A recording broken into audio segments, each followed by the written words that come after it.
and government agencies. And so it's anyone that would need to have a conversation where they might have to help someone else work through their resistance, they're feeling stuck, they're not seeing possibilities. So one of the things that, you and I had previously discussed, it doesn't even have to be in a, quote, leadership position, but anytime you find yourself in a conversation and the person just can't see their way through to finding a solution, that these are the techniques that you can use to help them to see beyond their blocks, to see new possibilities so they find a way forward. So what you call the discomfort zone is the place where if I'm in the leader seat where I'm coming up against some sort of block or resistance. Okay. And so can you talk to me? So it seems, pretty it seems pretty common, that we all know what feelings are. We all know what emotions are. We're emotional by nature, right?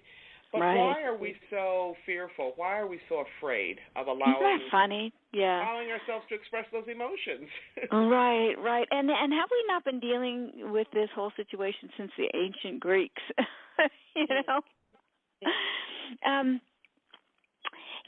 It's an interesting reaction that happens in the brain.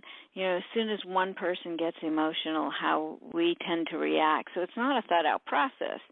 And that's the problem. I mean, if you think through it, generally you can figure out how to stay present. But when one person has a reaction, emotions have energy. And so if you're angry, even if you're angry with someone else, not me, I'm going to feel your anger, and I'm going to take that in. And then if I don't like feeling angry, then I'm going to be uncomfortable. So it's like this loop, this contagion that's created. So instead of going into a conversation where I know you're going to have an emotion, then I'm going to feel it, I would just prefer to avoid it. So we first off, we avoid those situations that make us feel uncomfortable. It's like we don't want to feel that way. The brain wants status quo. It doesn't want discomfort, even though in the moment of discomfort is the place we're most open to learn, to have insights, to see possibilities. We still avoid those situations like crazy.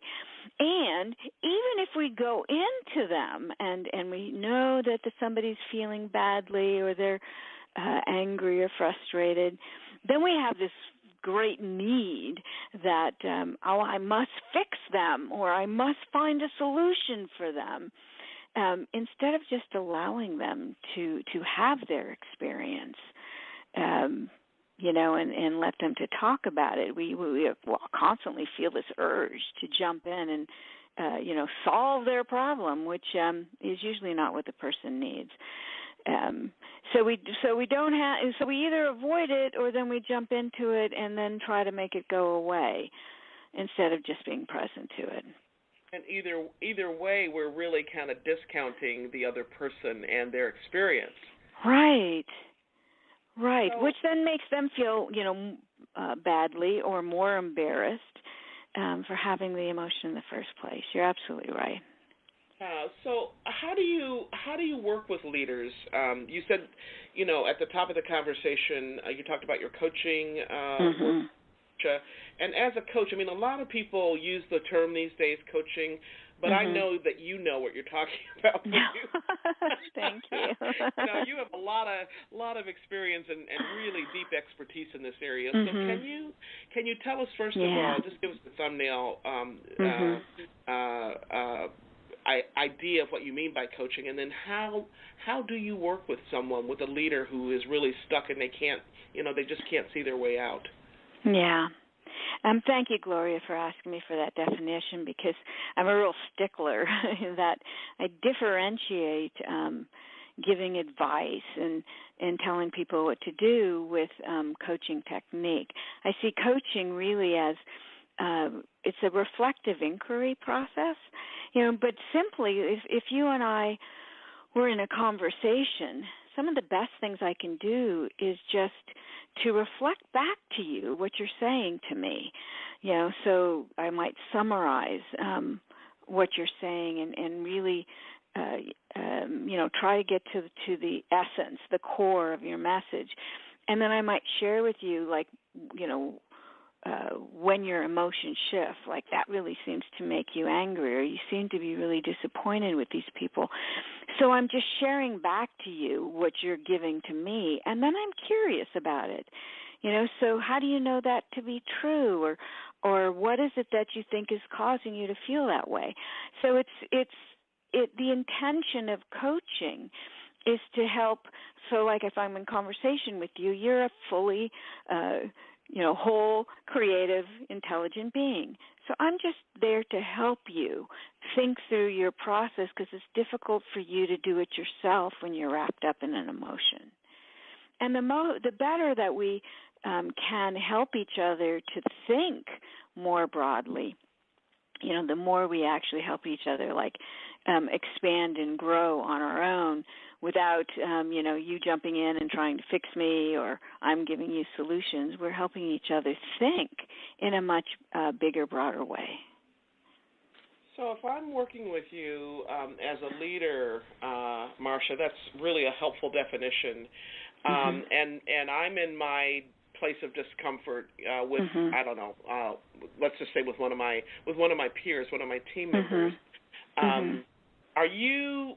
Can you describe for me and for our listeners, what's happening? Are you working with me in the moment, or are you working with me kind of off stage, behind closed doors, outside of that discomfort arena? Can you paint a little picture for us here? Yeah. I mean, most of the time when I work with leaders or anybody that I'm coaching, it's a one-on-one situation. I have done group coaching, like I'll teach a class, and then we might, a month or two later get together and just talk about, so what are your blocks? And I might coach someone, within the group, because they all have the experience together. And so coaching one person is going to help them all. But sometimes, I am coaching people in front of a big group because I'm teaching and, it's a demonstration. But they've usually, they've agreed to that. So it's, because usually these are difficult situations and it's very private, unless they agree to be in front of a group. But so let's say you and I were just having a conversation and you said, well, I'm having a difficult time with this, with one of my employees, and, I know I have to have this conversation, but it's going to be so hard because I know that she's going to react defensively, and so you go through this whole scenario that you've created in your head.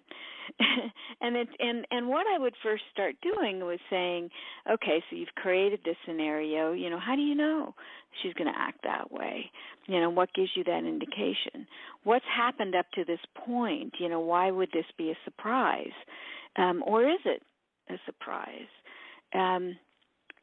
What is it you're really afraid of? And what's really fascinating, Gloria, is almost every time I have a coaching session with a leader who's avoiding a difficult conversation, underneath what they're really avoiding is that they feel if they have to have this conversation, then that means there's something wrong with them. They must be a bad leader if the employee has done something wrong or isn't performing.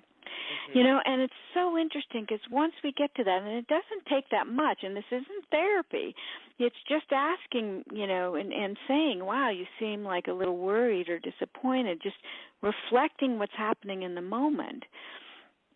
And I'll even say, do you really think you've done everything you could to this point? And they'll say, yes, I have. And I'll say, so why is this difficult for you? And it's almost always they come to say, well, I'm afraid that they're going to judge me and that I've been a bad leader. Yeah, and, so it's like it seems like that fear factor really is a common denominator. Yeah, it's more that fear of how they will be judged instead of how the person will react. And so once we put that on the table, and you know how fear is, once you sit it on the table and you look at it and it becomes real, then you can see that it's not that big a deal, or you know automatically what it is you need to do. Yeah, someone once told me that fear, they treated it like an acronym, like fear.a. Oh, yeah. You know what I'm trying to say here. Yeah. And basically, did they have an acronym for it? Yeah, and they said it's false expectations appearing real. Right. So but that's the point. Yeah, isn't it? It's like we create this huge thing in our head without even, one of my best coaching questions is, what's the worst case scenario? And how likely is that to happen? Yes. And usually, right, the worst case scenario is not going to happen. Yeah, we just blow it up all out of proportion, like you said. Right. So Marcia, what does it take for your clients, for the leaders that you work with, to feel, to feel like they can disclose and to be open with you? What does it take for them to feel safe with you, to really fully express themselves, their feelings, their thoughts? Yeah. What is it that you, what's the secret sauce here? There's actually 3 things that in the secret sauce that when I'm working with leaders, I say before you go into any conversation, you have to ask yourself about these 3 things. The first one you have to look at, what's the goal of the conversation? And is it a goal that means something to the person? Because if it's just you're just annoyed with them, then, they're not going to have this conversation with you. I mean, even if you think about, like, with children, if you're just annoyed with them but there's nothing in it for them, then they're not going to listen to you. So you have to find something that's meaningful for the person, that you're there to help them achieve. You're there to help them be a better leader, or for them to be more admired by their peers or their friends, or just to have maybe more peace in their life. So first you have to think, what is it that would be meaningful for this person to have this conversation with me? So that's the first step. Then the second step is you have to really look inside yourself and say, what am I feeling at this moment? Because if you go into any conversation and you're annoyed or irritated or disappointed with someone, they're going to sense that energy, and probably they'll either get defensive or they'll shut down before you even say anything. So you really have to check yourself and say, can I shift to being hopeful? Can I shift to compassion, to caring about this person? And if you can't, then you need to start the conversation by saying, you've broke so many promises that I'm having a hard time getting over being disappointed with you. So, don't fake it. I mean, some people think they're so good at faking emotions, but emotions is energy. And so, you can't fake that. It comes from inside of you out. So you got to shift your tone, your emotional tone, and know that when you go in, that it's the tone you want to set for the conversation. And then the third step is related. You have to ask yourself, can I, believe in this person's potential, to solve this problem? And so, having a little bit of respect. I mean, even if you're angry with somebody, you can still respect them. And, we know this from our personal relationships. When we lose respect with our partners, it's really hard to overcome that. That's like a driving factor in relationship success, is that we still have to have, a high regard for each other and believe in, that this person you're talking to can achieve, can do better, even if they're, resisting it right now. You have to believe in them, and just the belief, Gloria, how many movies are built on, the bad kid, and then all of a sudden somebody believes in them and they turn, and it's true. It's like just having that belief in somebody. It's like, I know you can do better, just means so much, in helping people to work through their blocks. So the 3 things are, making sure that you know why this conversation would be important to the person, setting the right emotional tone going in, and then remembering that you believe in this person's potential for doing, for being better, for doing more. So thank you. That's really helpful, Marcia. And so it sounds like this is how you work with your clients, your leaders. Yeah. And it also seems like a framework that's